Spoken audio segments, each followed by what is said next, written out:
What's happening, people? Hope you're well. Welcome back to the channel. The transfer window is shut. And do you know what? I'm so happy. I am so happy. I'm absolutely fed up to the back teeth for talking about it. I'm really frustrated by some of the reactions, emotions, some of the tears, some of the anger, some of the overexcitement, some of the overwhelming fans, some of the underwhelming fans. Really is a mix of emotions, and it's something that I'm so glad that we can see the back of. If I'm honest with you, I just want to get back to playing football. I want to get back to watching football. I want to get back to Arsenal chasing down a Premier League title for the first time in what has been 19 years.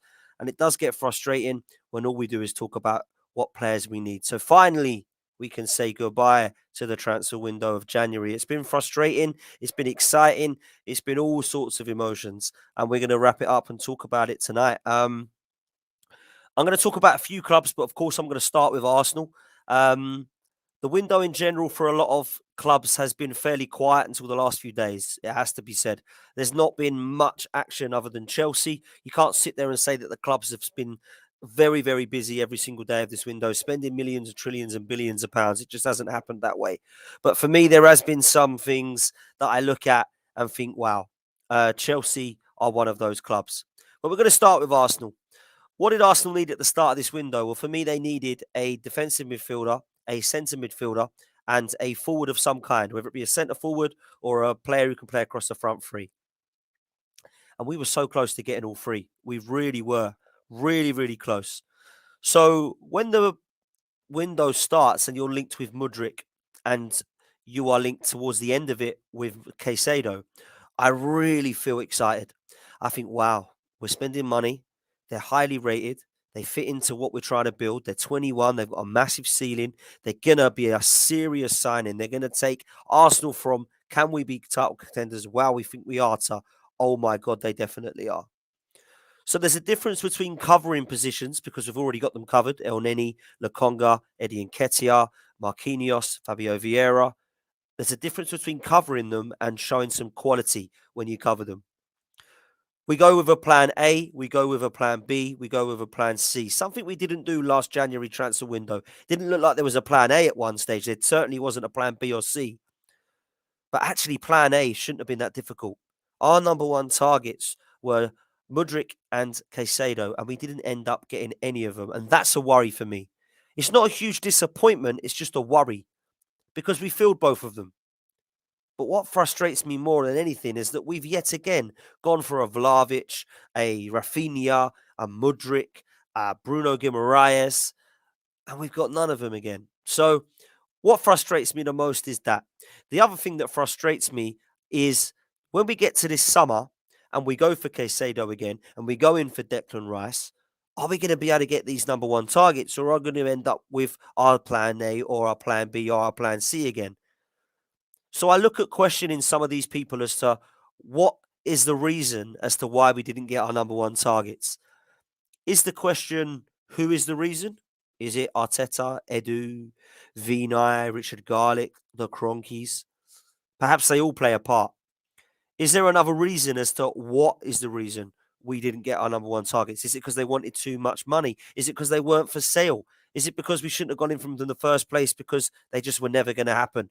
These are all questions I really feel that we need to try and pinpoint before we move forward in the summer and try and do it all over again. Having said that, I will be frustrated if we don't go back in for Caicedo. I will be really frustrated if we don't go back in with a verbal agreement that apparently we've convinced with Declan Rice.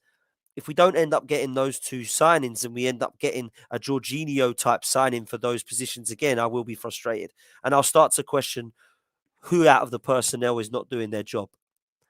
Now, you can question the Cronkies this window. Let's look at what they've done. They haven't provided us, in my opinion, with a bad window, but they haven't provided us with a great one. I look at what Stan Kroenke and Josh Kroenke want from Arsenal, and they've always said that they want to be the best. They want to be competing at the best. But I don't think they've always shown ambition to want to be the best. And right now, with 5 points clear, a game in hand, playing Man City twice, at the top of the table, looking very healthy, you're in a January transfer window where you can show that ambition by going, do you know what? Let's go and get this guy. Let's go and get this guy. And let's go and get this guy and show everyone we're serious. And I think personally, going in with Trossard and with Jorginho and with Kivior, that we've shown somewhat of an ambition to sign players for our squad. But have we shown ambition to go and win that title? Not quite for me. Caicedo would have been an unbelievable signing because it would have shown everybody that we are an elite, serious club that gets elite players that have the potential to be not just elite but world class. Caicedo's going to be a world class player. Mudrik's going to be a world class player. They both would have grown with Arsenal at that. So that would have shown that ambition. So we could look at the Cronkies for that. People will say, is this Football Manager? Is this FIFA? We haven't got all that money. Well, we've obviously got money because we paid 80 million as a burst bid for Mudryk and up to 75 for Caicedo. So we've definitely got money. So Cronkies, yeah, you can question them. You can certainly question Edu, Vinay, Richard Garlick, all of those people. They are the deal makers. They are the key players within transfers. For me, it's frustrating because I don't quite know what sort of role they're playing or how great they've been so far. And some people will think that's harsh.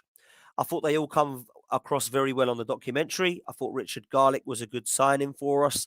I'm not so sure what Vinay Venkatesham has actually done, if I'm honest with you, since he's been at Arsenal.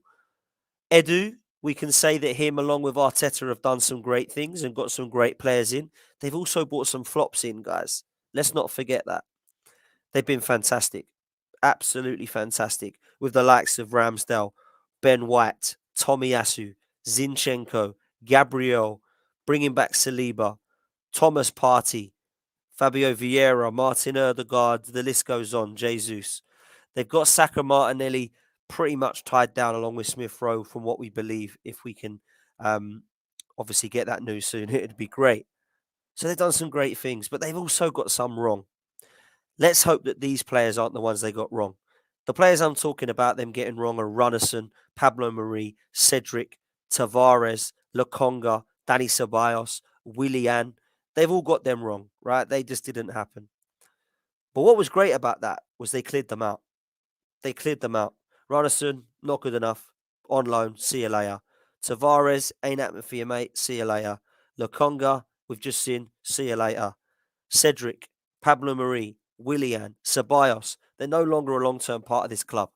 Now, how many years did we see Wenger playing people like Manuel Almunia in goal, Senderos, Stepanovs, Sylvestre, Schillaci, Denilson, Bentner, Jorginho, Sanogo, all these players just hung around like a bad smell for a while.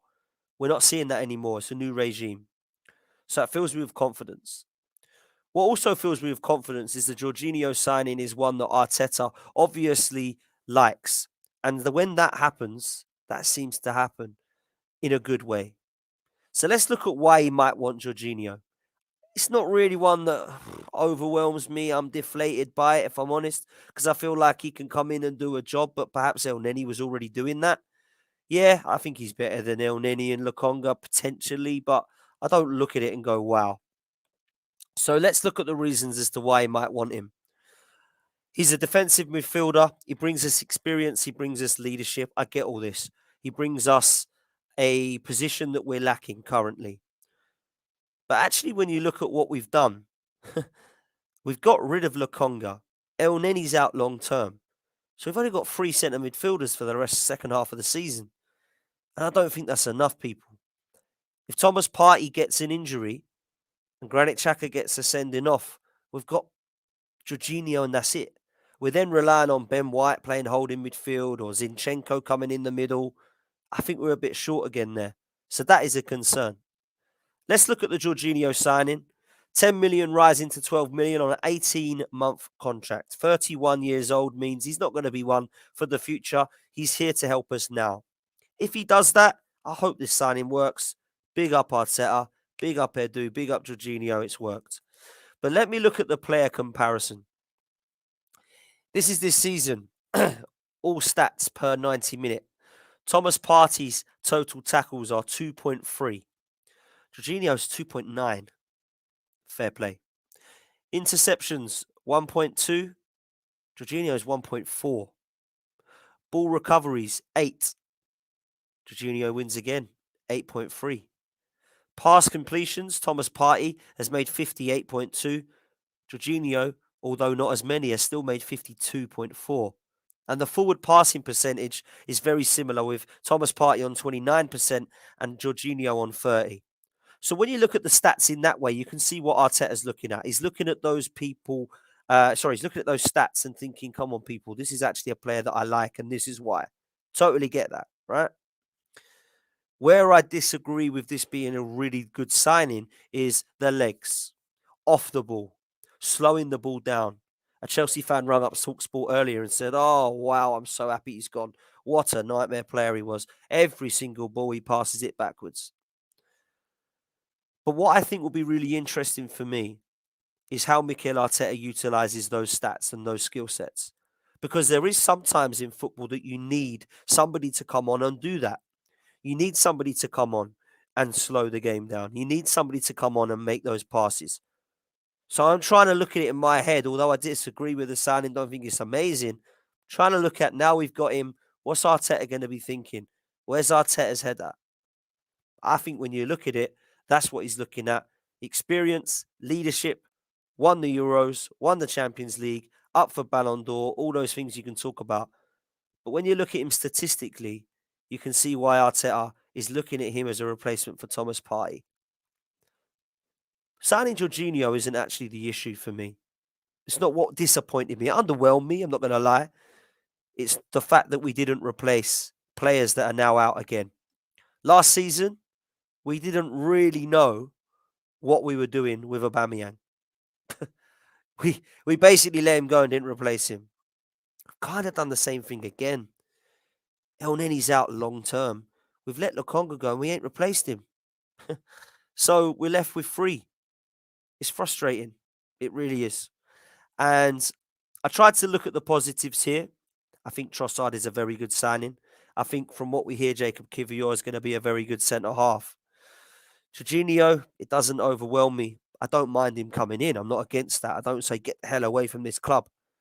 I do have a little bit of PTSD from the Willian signing, from the Czech signing, from the David Luiz signing. We've seen Lassana Diarra over the years. You see Ben Ayoun coming in. But actually, that's not what frustrates me. What frustrates me more is the fact that that was the big midfield signing that came in. We wanted it to be Caicedo. It's not going to be Caicedo now. We wanted it to be somebody who could come in, even if it was a Tielemans. But it's not. It's Jorginho. And that's, I think, why some fans are a little bit deflated and a little bit depressed. Not much we can do about it now. We've got to move on. We've got to see what we can do. We've got to take it game by game in this February month, knowing that if we win them, we're going to have an unbelievable chance of winning the Premier League. So let's look at what other action Arsenal did. Cedric, loan to Fulham. For me, not a problem. Didn't really use him. Didn't need to utilise him this season. And a player that I think has come in and done a job at times, has come in and been okay, but at times has come in and been poor. So I'm not going to sit there and say I'm frustrated by Cedric going to Fulham. I'm also not going to sit there and say I'm frustrated by Lokonga going to Palace. I think on loan, we're going to start to see in the Premier League what this guy's about. Can Patrick Vieira, one of the best players ever to play in the Premier League in that position, do something with him? What frustrates me is that we haven't replaced Lokonga, because actually we're no stronger than we were before in terms of our depth. That's very frustrating for me. Trossard, I've mentioned already, reminds me of Alexander Hleb with his quick feet, the fact that he keeps the ball really quickly. I like the way that he moves the ball. And in the two cameo appearances we've seen against Manchester United and Manchester City, I've been really impressed. So I like that signing a lot. Then we go through the Arsenal squad. Where do we think we're short? Where do we think we're short right now? And where do you think we need to improve in the summer? And I know it's mad because literally, 22 minutes ago, the window shut. But I think it's really important to understand where it is that we still feel that we're lacking. We've got two goalkeepers that actually I trust. I wasn't sure about Matt Turner in pre-season, but in the Europa League, he started to fill me with a little bit more confidence. And in his recent performances, I've been really happy with him. I think Ramsdale's proven he's a number one goalkeeper and he's going to be here to stay. So goalkeeper isn't an issue. Right back. I had no idea, guys, that Ben White was going to be this good. No idea. I'm going to say it now. He's a better right back than a centre back. He is a right back, and he's there to stay. Tomiyasu is fantastic cover. It might be that we want an overlapping right back, but actually, more I think about it, I actually think we've got two there that can do that job. I like a Tariq Lamptey. I think defensively he's also very good, which is why it's one that I'd like to go for. Yet again, another Brighton player. But when I look at it, I don't see it as a huge priority. Left back, we've got two great ones. One that can really defend in Tierney, and one that can literally play wherever he likes as a free role. So we haven't got any stumbling blocks yet. At right centre back, we do have Ben White to cover for Saliba. At left centre back, we now have, along with Rob Holding, Kivior, who can cover for Gabriel. Evan and Ndika's being linked with a free transfer to Arsenal. Listen, if Rob Holding goes, that could happen. But I'd be surprised now because Kivior, I think, is coming in to do that job. Then we go into midfield, and this is where I think we're short.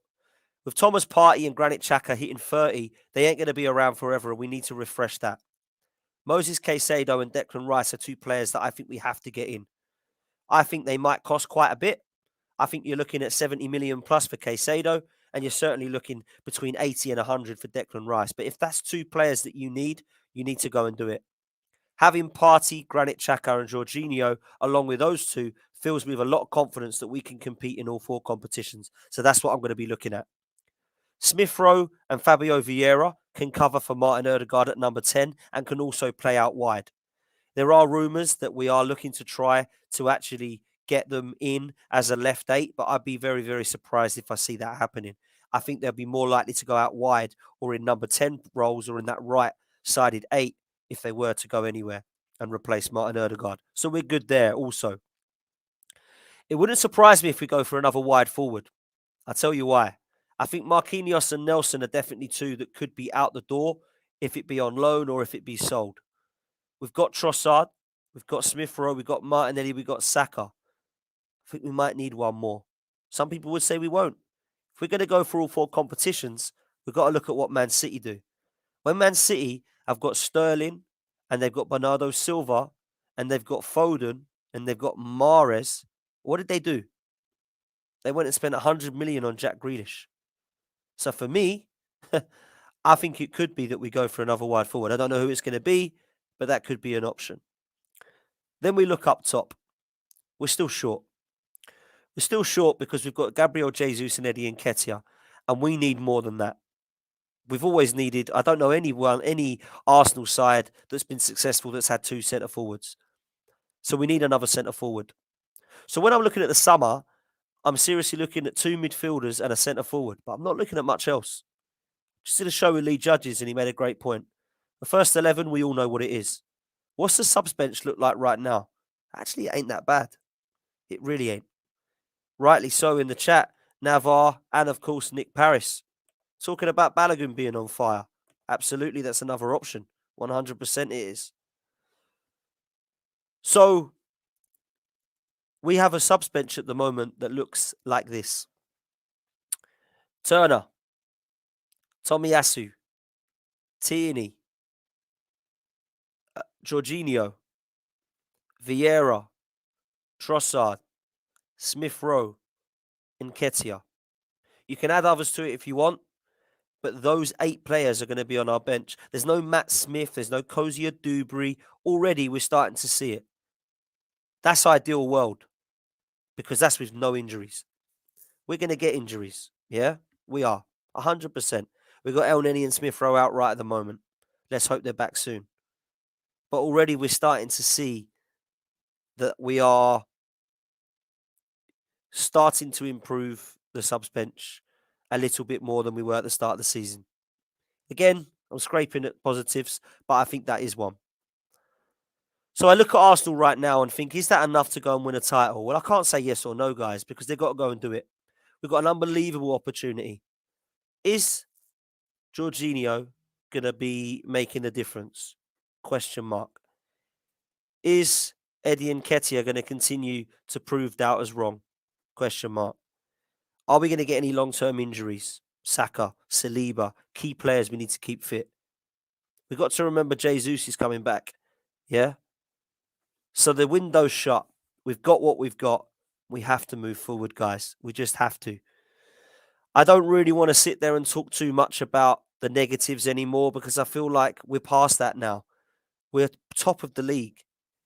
But allow people to criticise and concern themselves over transfer windows or anything the club does.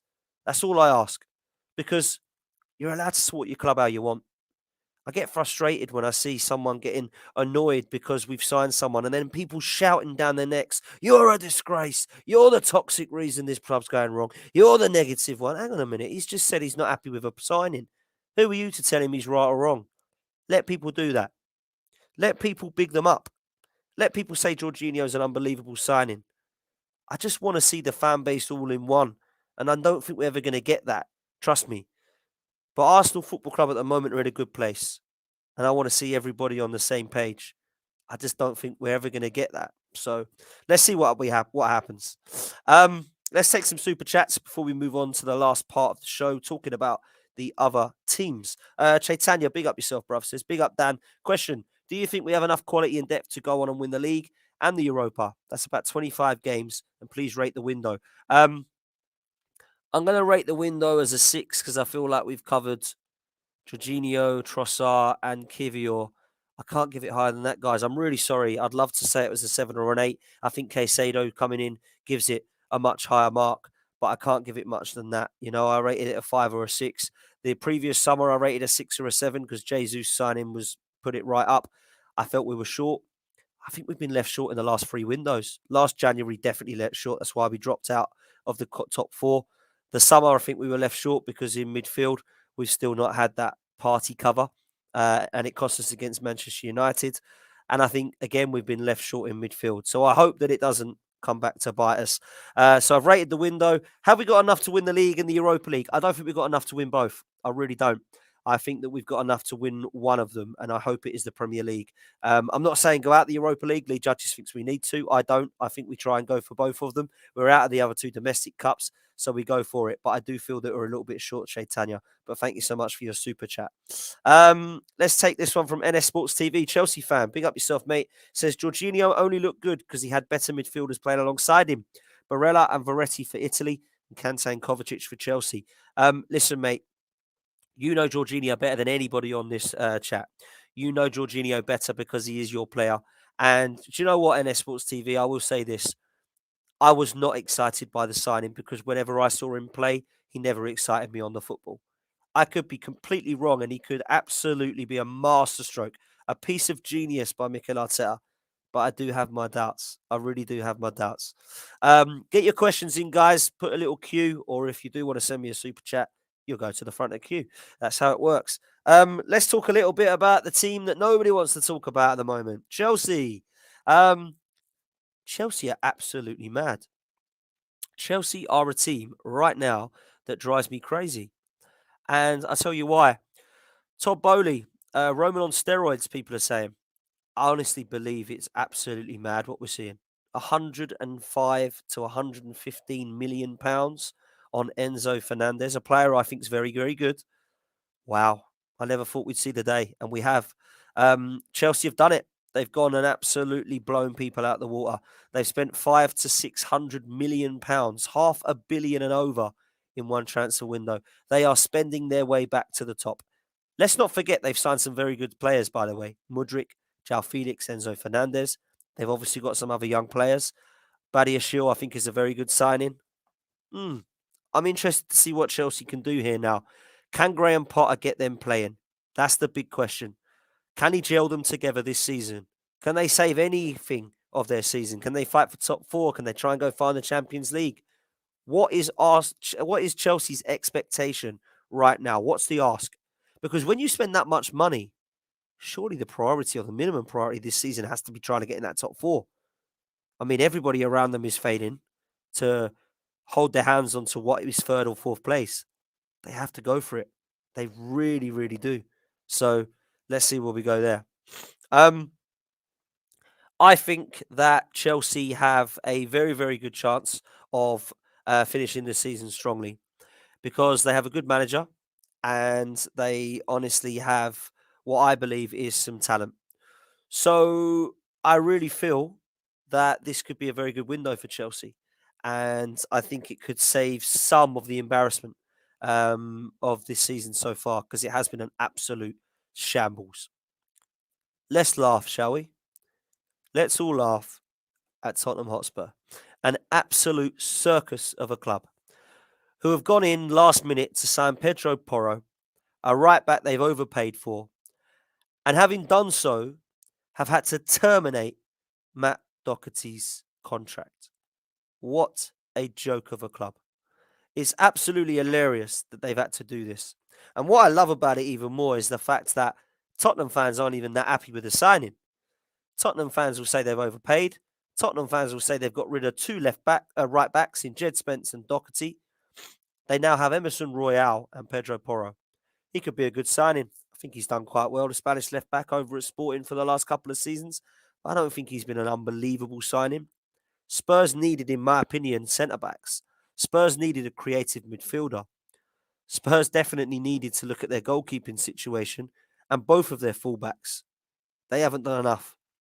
And Daniel Levy and Conte and Enoch and Lewis and that club are literally bleak as bleak can be. They don't have a very bright future, and long may it continue. I absolutely love it. Manchester United, they're a team that have strengthened and replaced Ronaldo with Weghorst, and they have replaced Ericsson with Sabitzer. I think that's a good signing. I think both of them actually will do quite well. I don't think Weghorst is going to take them to anything. I think he'll be okay, but I honestly don't feel like the Sabitzer one is a bad signing at all. I actually really rate him as a footballer. Short, 5'8", 5'9", is he? But a good footballer nonetheless. And I think Manchester United have a really good chance still of getting top four. Newcastle, they've surprised me. I cannot lie to you. The reason they've surprised me is they've not really done anything amazing. They've not gone and splashed the cash. They've not gone and spent hundreds of £1,000,000 like I thought they would. Now, trust me, they will in the summer because they're my tip to get top four. I think Newcastle, United, Arsenal, and City, will get it. So they're going to spend in the summer. But I'm surprised they didn't spend too much on it. Manchester City. What has happened to João Cancelo? He's clearly fallen out with Pep Guardiola. He's saying he hasn't, but he clearly has. It's weird. £60 million from a loan bid to start with, that you can buy him for 60 million. Wow. That's a good signing for Bayern Munich, by the way, because he's a very good fullback. So Manchester City haven't really strengthened. Excuse me. Oh, wow. It must be getting late. It is. Wow. So it's going to be interesting, isn't it, to see what they're going to be like without João Cancelo, because I actually feel like their fullbacks is a position they might look to upgrade on in the summer. Nathan Ake and Rico Lewis are playing there at the moment. Kyle Walker's still there. Cancelo's gone. They've got Sergio Gomez at left back still as well. Are they happy there? I'm not so sure that Pep is. So that'll be interesting, won't it, to see what happens there. As we go into the next club I want to talk about, it's going to be interesting to see what happens to their season. Wow, it's been god awful, hasn't it? Liverpool. Shocked and stunned is the word, for many reasons. Jurgen Klopp's stubbornness is starting to turn into Arsene Wenger of old. Jurgen Klopp's lack to change tactics, team selections, formations. Very, very odd. Liverpool have surprised me in another way. They haven't bought a midfielder this window. I thought they needed one. I really thought they needed one. Whether it be Ibrahim Sangare, who can sit and hold the midfield now that Fabinho can't do it no more. Whether it be some legs in midfield and they look to go and get Yuri Tielemans from Leicester. I've just been so shocked and surprised they haven't done anything in that position, in that area of the team. That they seem to be more obsessed with buying more centre forwards. When they've already got Firmino and Nunes, they bought Cody Gakpo. When they've already got Salah, they've already got Oxlade-Chamberlain, they've already got Luis Diaz, they've already got Jota. They've gone and bought another centre forward in Gakpo. Very, very strange for me. I don't understand where they're going, Liverpool. It's really vital for me that they keep Jurgen Klopp because he's such a good manager. But at the same time, if he's not going to change his ways, Liverpool might actually get really frustrated with Jurgen Klopp this season. They're out of all competitions. They've got the Champions League just like Chelsea, and they're fighting for that top four. And it's been a really, really poor first half of the season for Liverpool. So I'm really shocked to see that. Got a couple of your questions I'm going to take. Nick Paris says, Dan, which of the top six do you think got stronger after this window? Chelsea, a definite. I know they're not in the top six, but they're obviously the original six. I'm going to say this. I don't think anybody else is particularly stronger, if I'm honest. Um, Manchester United and Arsenal have just replaced. Liverpool have just replaced. I don't think any of them have got stronger. They've lost players. They've signed replacements. I would say that potentially you can say that Arsenal are stronger with Trossard. Um, are Arsenal stronger than they were at the start of the window? Yeah, they probably are. So I would probably include us. But I'm not so sure that we're that strong, if I'm honest, compared to what we could have been. Um, so to answer your question, Chelsea, that is it. Literally, that is it, Nick. I can't say anybody else. And then another Nick, we've got Nick Core says, I think it's absolutely criminal that we still don't have adequate cover for Party. What about you? Mate, we haven't had cover for Party for about 2 years and it's mad. We have got cover for Party. We had him before. It was El Nini and Lokonga. We've now got it again. It's Jorginho. The question is that enough? If Party gets an ACL, is Georginio going to be enough? And that is the big question that we will find out. And I hope and pray that that does not happen. Bradley Martinez says, Dan, do you think Caicedo is worth 80 million? Absolutely not. I don't think Mudrik's worth 80 million. I don't think Declan Rice is worth 100 million. I never thought Pepe was worth 72 million. The answer is, Brad, sometimes you just got to pay it if you want the player. And if you don't want the player, you say, sorry, I ain't playing that much, and you pull out. Arsenal, I feel, were diddy-daddling a bit, if I'm honest. We are slightly stronger. I would probably agree with that. But we shall find out, won't we? Guys, we're going to stop it there. Transfer window done. Arsenal, Everton at the weekend. Manchester City and Arsenal in a title race. Top four up for grabs. Manchester City and Arsenal favourites for getting into that Champions League spot via the league. And of course, you've got Newcastle and United looking strong for the last two positions. But Liverpool, Tottenham and Chelsea are going to be chasing them down. And it's fair to say that you can throw Fulham, Brighton and Brentford into that mix as well for European places, particularly the Conference League at the moment, because they look very, very good. And now that Brighton have kept their players, I think they're looking very, very healthy for a Conference League space this season. Just saying. Let's see what happens. Guys, I'm going to be back tomorrow night with all of the lads. We're doing the Race for Europe show. We are going to be on. Make sure that you join us there. We've got myself, Tobes, Lawless, Errol, Dan United and Lewis, as well as Pete, talking about all of our transfer windows and the weekend's predictions. Then on Thursday night, we have all of the other guys for the Premier League fan debate coming on. We'll have Forest fans, we'll have Fulham fans, we'll have Leicester, Villa, Wolves, you name it, all of them will be there to talk about their club's transfer windows. So make sure you stay involved in the channel. Smash a like on this video if you can do. Please make sure that you subscribe to the channel. We're over 7K already, people, which is absolutely mad. So please make sure that you smash this like and join us. Check out the previous videos. Check out the future videos. Follow me for content. If you want to follow me on socials, it's at DanArsenal87. On Friday, I'll be going away and the channel will be handed over to Dan Lawless, who's going to take it over, and all the shows will remain. So you'll still be provided with content. We're going to leave it there. As always, up the Arsenal. Take it easy, and we will see you next time, people.